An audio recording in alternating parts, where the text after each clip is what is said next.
all butterflies and unicorns and rainbows either, right? Yeah. What does the Lord say about this? That you should be as wise, as prudent as serpents, but as gentle as doves. The Lord wants you to go out into the world with your eyes wide open to see what is there, to see how you can serve, and to also know that the world is a dangerous place. And of course, we do all know that. As we mature and grow up, we recognize that. Many people love to be up in nature because it's not quite as dangerous, perhaps, as the guy in the big car behind you. Then again, there might be a big tree limb just waiting to fall. The sermon is entitled 3 Deadly Traits. When the children of Israel came out of Egypt, it was a fight all the way, wasn't it? From the time, even before they left Egypt. And they come into the Holy Land, and they have to conquer Jericho, conquer Ai, and then these Gibeonites appear. Just going to focus on the deceit. The 3 deadly traits that are spoken of in the Word to the new church, that especially people of the new church must pay attention to, are the evils of deceit, adultery, and dominion. I call them the 3 Ds, even though adultery doesn't start with a D. Deceit, adultery, and dominion. Kind of easy to remember those. These especially attack what the Lord is trying to build. What the Lord is speaking of in the book of Revelation, the name of the new church written within us, the New Jerusalem, the name of my God on our foreheads. These 3 traits especially attack what the Lord is trying to establish within us. And the Gibeonites represent a kind of interesting deceit. Eventually, after being took, Joshua made a pact with them. He believed them. They said they had come from a faraway country. And then he looked at them and saw the worn-out clothes, the worn-out shoes, the moldy food, the wineskins that were torn and patched. Some of the people said, these are Hivites. Oh well, Joshua didn't take it back to the Lord. That's an interesting characteristic of the nature of the Lord's fighting for the children of Israel, which of course is the Lord fighting for us, as seen by means of the internal sense. It's an interesting characteristic that the people in the Holy Land were all generations of the ancient, most ancient churches. They all stand for stuff especially deeply inherited within us. And the people outside the land generally stand for external environmental things that will attack us and do attack us. But they get a stronghold in their attack because there's already lots of places within us that aren't exactly strong in the Lord. So we're on this spiritual journey as reflected by the children of Israel. And we know that everything that the Lord experienced in glorifying His human to save us, He experienced by means of what's represented in this internal story. And that we come into the same image and likeness of that same story. What the Lord has done in conquering all of the hells, He invites us to do. To give you. Was the Lord ever deceived? Was He ever, approached and they really got to Him? Well, actually in the case of the Lord, no. But then again, He had divine wisdom operating within Him. But He certainly had to look all the time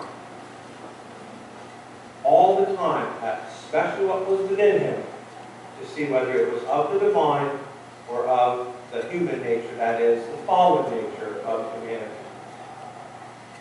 We have that same option, but not on a divine level the same way, because the Lord has placed within us everything He needs to save us. Within the remnants or the remains that are spoken of good and truth, that have been there since our childhood. And He's also given from without all the true things of the Word that can help us learn, understand, apply, and from within, love from the divine remains and be strengthened. The Gibeonites. They came to deceive the children of Israel. What did they say? Oh, we're your servants.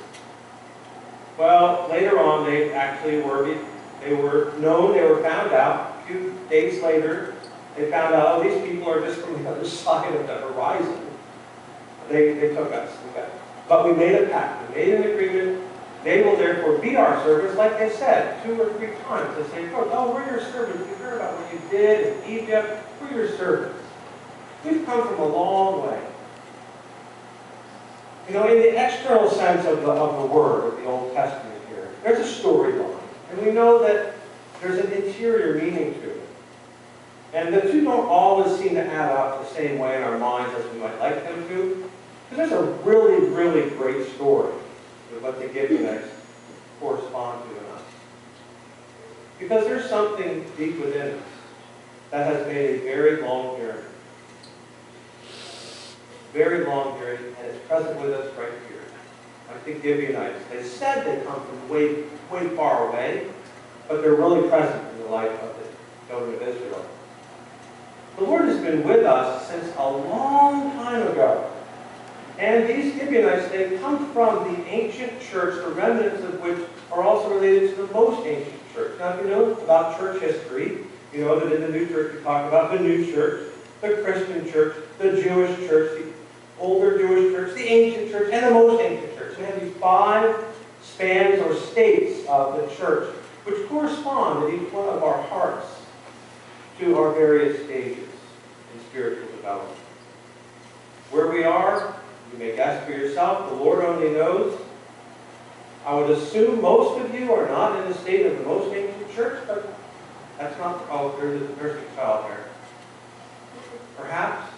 But most of us are somewhere in what might correspond to the Jewish state, the Christian state, the new church state. We're on the developmental timeline here, spiritually speaking. The Gibeonites came to the Jews, came to Joshua. It wasn't yet the Jewish church, Joshua, under the leadership of Moses and the law, and said, we're from far away. And spiritually speaking, they were absolutely from far away. They were coming from the remnants, the leftovers of the ancient church. There's something about what they knew and perceived that was good. They knew the Lord was with these Israelites.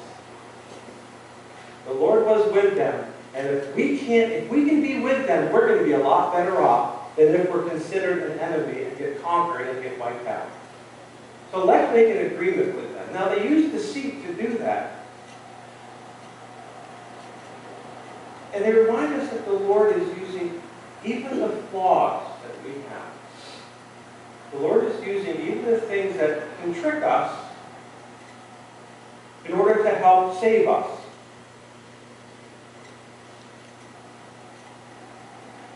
Take, for example, the idea of wanting to know things.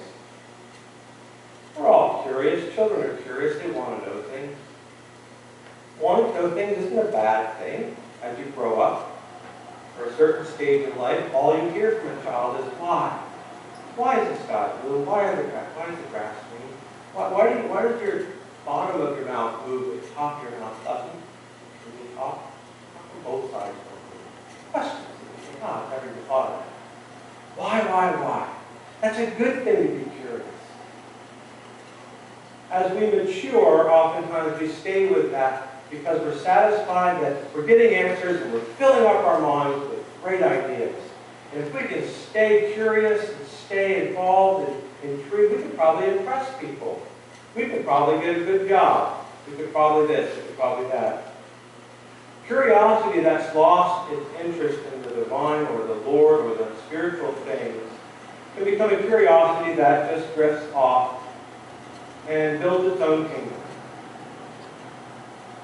We may, in fact, have a very, very inquiring mind, but it's not really serving the Lord.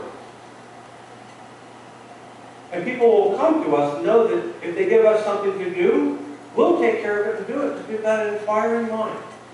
We know how to solve problems. We know how to find the ways to make things work. Great quality.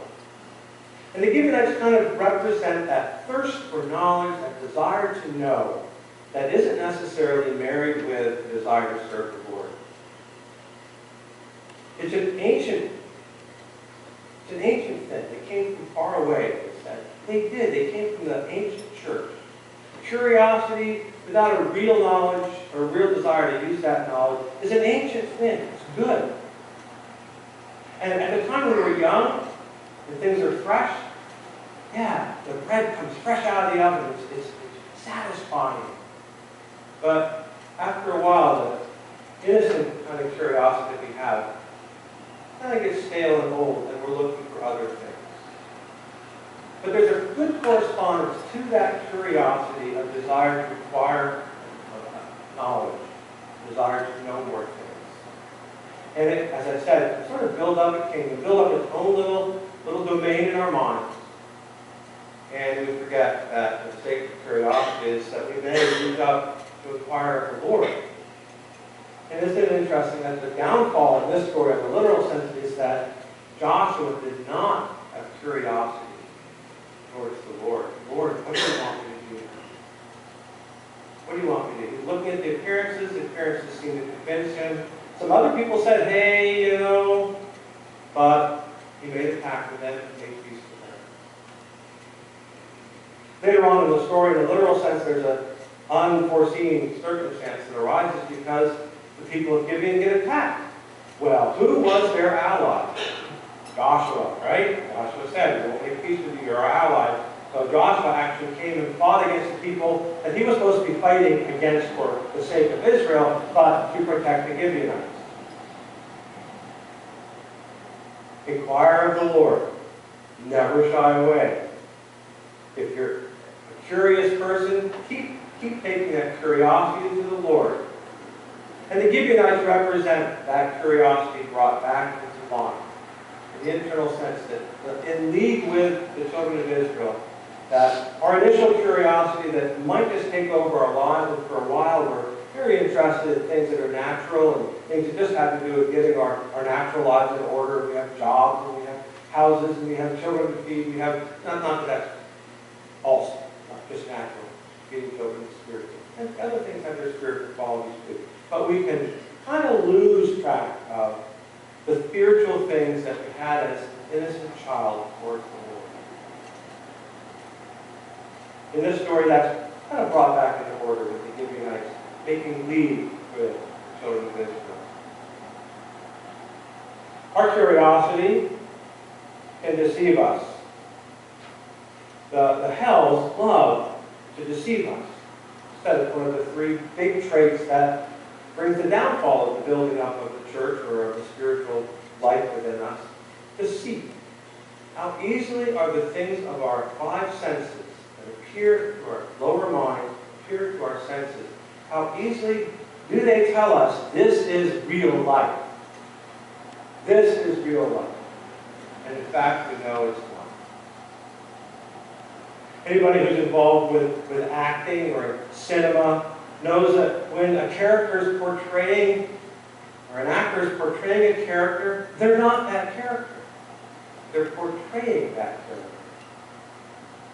And we know stories of actors and actresses who get so into the character that it's really good when they're acting, but something stays behind within them. It can be very dangerous. Shake off that exterior appearance that you were playing and come back to being who you really are. I love science fiction. Maybe you do or don't. Wonderful movies out there that depict something not being at all what it appears to be. And that, of course, has been going on since Shakespeare, but even before that, things appearing one way and not being what they are. But I think about the movie The Matrix, where it's all a computer-generated reality. And the longer we go in the development of scientific things, the more you can put on a pair of glasses and see something that doesn't exist whatsoever. And in fact, The Lord has placed us within a world where we put on our natural senses. The world is not as it appears in many ways, but the genuine spiritual life of the divine given to humanity is not what you're seeing with your natural eyes, what you're hearing with your ears. It's something much deeper, much more interior. See what you want to believe, people say. And there's something that the hell's something natural within us that wants to keep us stuck in simply being satisfied with the natural course of things, the natural world, human relationships, natural economy, natural social life, all these natural things. Because it's comfortable, it's easy. We need to mature out of that. We need to remain curious to the Lord about all the appearances that we see. The heart is a deceitful thing, says in the Word. The heart of man will deceive us. The heart of our natural lives will deceive us. The heart of a child, the heart that comes from the remains of love that the Lord has planted, will not. The desire of the Lord to plant within us to continually reach up, to reach beyond the external appearances, to continually reach within and above those things that could deceive us about what's truly important, is to remain curious on a good level. What does the Lord want you to do today? Seek the Lord while he may be found. Call upon him while he is near. Let the wicked forsake his way. The Lord asks us to continue to be curious and inquire. When you said, your face, Lord, I should seek, I said, your face, Lord, I will seek. Over and over again in the Word, the inquiring mind wants to know. The spiritually inquiring mind will continue to ask, with a level of childhood innocence that I'm going to my Father to get the answers. With a level of the maturing spiritual mind that says, I will be aware of all that is around me, that I may serve the good and shun that which is evil. The mistake Joshua made was overcome.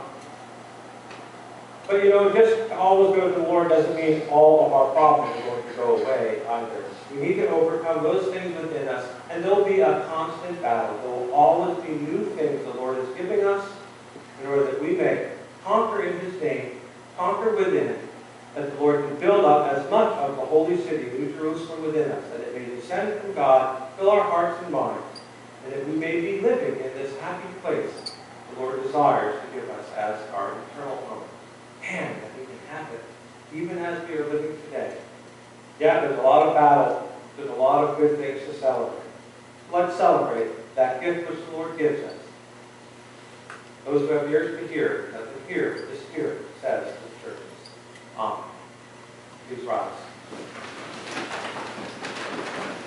To the one only God, Jesus Christ our Lord,